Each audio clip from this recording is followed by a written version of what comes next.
વરાપ નીકળતા ખેડૂતો ખેતીકામમાં જોડાયા છે ત્યારે ખાતરની તાતી જરૂર છે, પણ દાહોદના ખેડૂતોને નથી મળી રહ્યું ખાતર.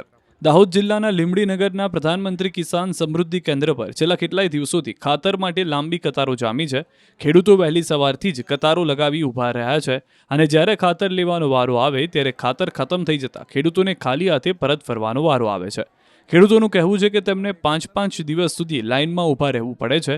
હાલ ખેતીમાં 5 ખાતરની થેલીની જરૂર છે, તેની સામે માત્ર 1 કે 2 અથવા 3 થેલી મળે છે.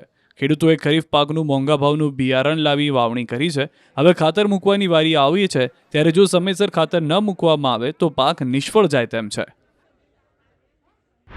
3-4 દિવસથી સાહેબ ધક્કા ખાઈ રહ્યા છે, બરાબર, અને ખાતર હજી પૂરતા પ્રમાણમાં મળતું નથી. 5 વાગ્યાથી વહેલા લાઈનમાં આવ્યા હતા તો 9-10 વાગે નંબર લાગ્યો. દરરોજ 4-5 ધક્કા જ ખાઈ રહ્યા છે. આવ્યું નથી, ખાતર નથી આવ્યું, ખોટા બહાના કરે અમે ધક્કા ખોટા ખવાડે. QR કોડ સ્કેન કરો અને ડાઉનલોડ કરો ન્યૂઝ 18 એપ. મેળવો ગુજરાત અને દેશ દુનિયાની પળે પળની અપડેટ્સ.